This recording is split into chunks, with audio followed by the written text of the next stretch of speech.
청교도의 계시론과 성경론의 마지막 시간으로 그들의 계시론과 성경론의 주요 특징을 살펴보도록 하겠습니다. 개혁파 모든 신학자들의 자명한 공리는 인간이 하나님의 마음을 이해할 수 있는 능력을 갖고 있는 한 하나님과 인간 사이에 교통이 있다는 생각이었습니다. 이것이 바로 언약 신학에서부터 나온 그 계시 이해라고 볼 수가 있거든요. 하나님은 인간에게 하나님의 마음을 이해할 수 있는 능력을 주셨고, 그렇기 때문에 하나님과 인간 사이에 교제가 가능하다, 이런 내용이시죠.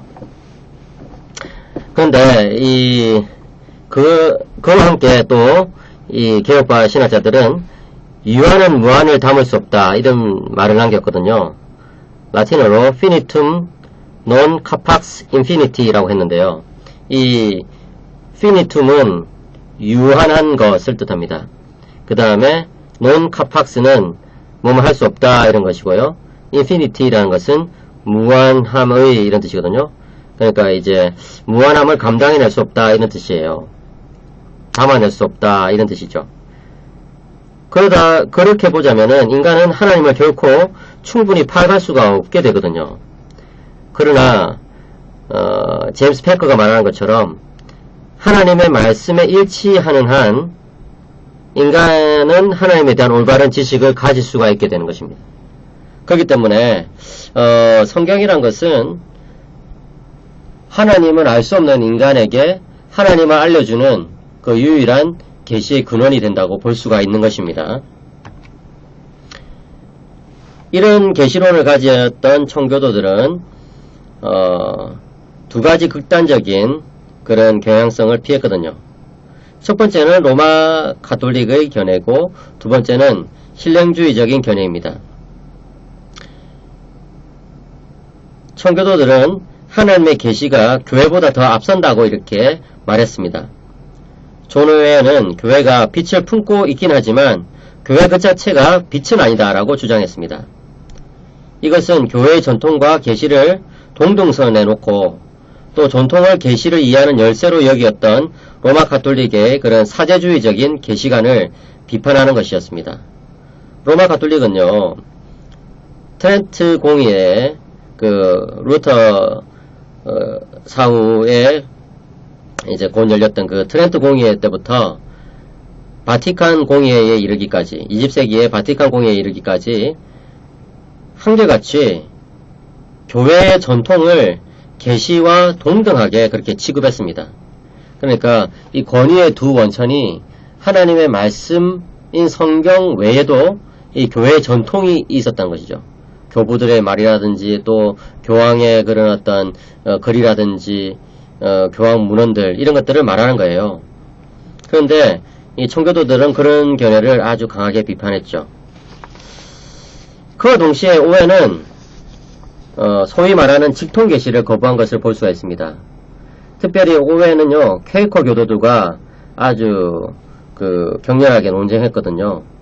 퀘이커 교도라는 것은 이 오웬 시대에 일어났던 그런 신령주의 운동의 한 그룹이었습니다. 그들은 성경을 굳이 몰라도 하나님께서 직통계시를 통해서 하나님의 뜻을 우리들에게 알려주신다, 이렇게 주장을 했죠. 오웨는 그런 생각을 반대했습니다. 오웨는 성령님께서 신자들에게 외적 혹은 내적인 음성으로 직접적으로 음성을 들려주는 그런 방식으로 증언하지 않는다, 이렇게 주장했습니다. 다시 말해서 성령은 신자들에게 말씀에 대해 말씀으로 말미암아 말씀하신다고 주장했던 것이죠. 그러니까 기도하다가 내가 무슨 성령님의 음성을 들었다, 이런 표현들은 아주 조심해서 써야 된다는 것입니다.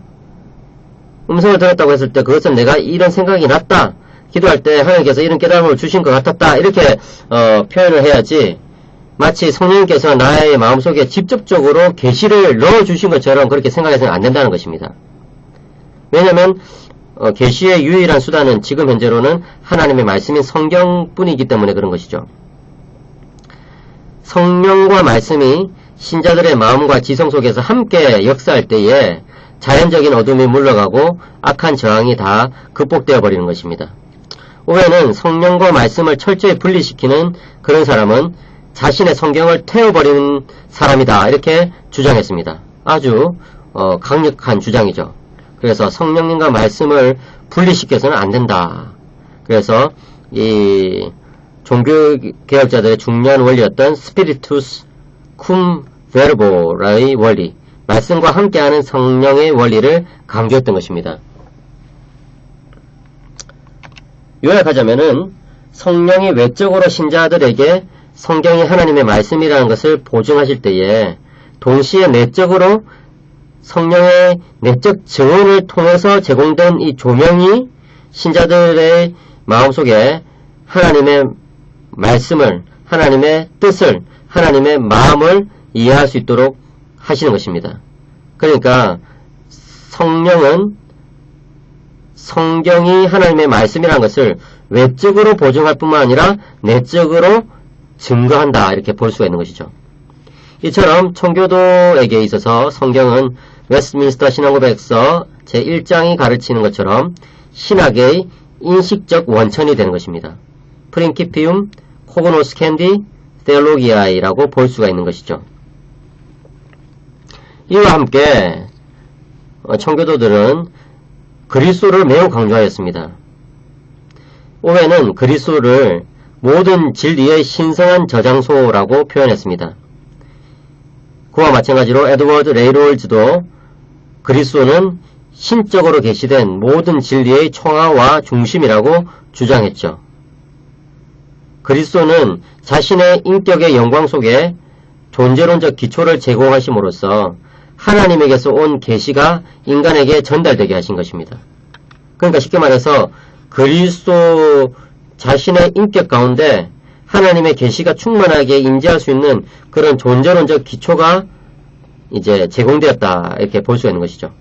그리스도는 구원에 있어서 뿐만 아니라 하나님과 타락한 인간 사이의 모든 교제에 있어서도 중보자가 되시는 것입니다. 그리스도께서 오신 주된 목적은 바로 하나님을 계시하기 위함이었다고 여러 청교도들은 이야기하였습니다. 그들은 이런 기독론적인 개념이 성경을 이해할 때 아주 중요하다고 생각했고요. 그렇기 때문에 성경은 그 내용적으로 볼 때에 그리스도께 의존하는 것이 당연하다고 그렇게 생각했던 것입니다. 이것을 개혁파 정통주의자들의 신학 분류와 관련해서 설명할 수 있습니다. 개혁파 정통주의자들은요, 신학을 나눌 때에 이렇게 나누었어요. 먼저 하나님은 하나님 자신에 대한 무한한 지식을 가지고 계시죠. 이것을 원형적 신학이라고 합니다. 테올로기아 아르케티파라고 하는 것이죠. 원형적 신학. 그리고 이 땅의 신자들은 그리스도로 말미암아 주어지고 그리스도에 의해 습득되는 오형적 신학, 테올로기아 에크티파를 가지고 있게 됩니다. 그런데 이 땅의 신자들이 어떻게 해서 하나님의 그 원형적 신학의 일부를 그렇게 전달받게 되느냐 했을 때 바로 중보자 그리스도의 신학이 역할을 한다는 것이죠. 테올로기아 메디아토리스 크리스티, 중보자 그리스도의 신학이 원형신학을 모형신학에 전달하는 그런 중보적 역할을 한다는 것입니다. 다시 말해서 결론적으로 원형신학은 예수 그리스도의 신학과 성령의 역사를 통해서 우리에게 모형신학을 형성시켜 나가는 것이라고 볼 수가 있습니다. 이처럼 청교도들은 계시 이해에 있어서 예수 그리스도를 매우 강조한 것과 함께 또한 언약신학을 아주 중요하게 생각했습니다. 청교도들은 하나님께서 아담에게 자신을 계시하실 때에 행위언약을 배경으로 해서 자신을 계시하셨다라고 이야기했습니다. 그렇기 때문에 은혜 언약 아래 있는 택함받은 자들에게도 마찬가지로 하나님은 자신을 계시하실 때에 언약 관계 속에서 계시하시는 것을 볼 수 있습니다. 하나님께서 자신을 계시하실 때는 하나님께서 자신의 계시를 전달하실 때는 언제나 언약적인 관계를 우리가 생각해야 되는 것입니다. 계시의 주된 목적 중에 하나가 바로 언약의 교제를 창설하시고 그것을 유지하시고 회복하시기 위함이거든요. 그렇기 때문에 은혜 언약 아래에서 하나님은 하나님의 백성들에 대한 자신의 사랑과 은혜를 계시하시게 되는 것입니다. 언약적인 그런 틀 가운데서 하나님은 계시의 사역을 하시는 것을 우리는 볼 수가 있는 것이죠. 이 진리들은 모두 타락 후에 맺어진 다양한 언약들 속에서 또 그리스도 안에서 그리고 그리스도 말미암아 하나님의 백성들에게 제시된 것을 청교도들은 자세히 관찰했습니다. 그렇기 때문에 새 언약의 중보자가 되시는 그리스도 밖에서 우리가 하나님에 대한 의무를 깨닫는다든지 또 그것을 순종할 수 있는 길이 있다는 것은 말이 되지 않는다고 청교도들은 주장했던 것입니다. 그래서 청교도들의 계시 이해에 있어서 이 기독론적인 배경 그리고 또 이 언약론적인 배경은 아주 중요한 역할을 하고 있구나 하는 것을 우리는 알 수가 있습니다. 자, 그러면 이제 청교도 계시론과 성경론을 요약해 보겠습니다.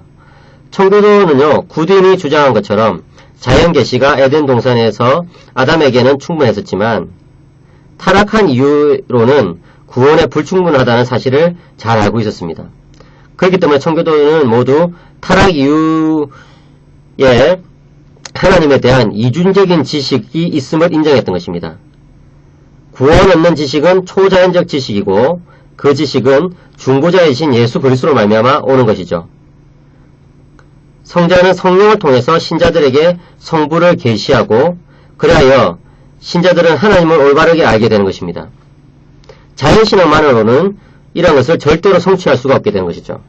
그러니까 요약하자면은 타락 이후에는 하나님에 대한 이중적인 지식이 있는데 하나는 자연 계시를 통해서 주어지는 지식이고 하나는 초자연적 계시를 통해서 주어지는 지식인데요. 이 자연 계시만으로는 인간이 하나님에 대해서 올바르게 알 수 없고 또 구원을 절대로 받을 수가 없다는 것을 청교도들은 강조했습니다.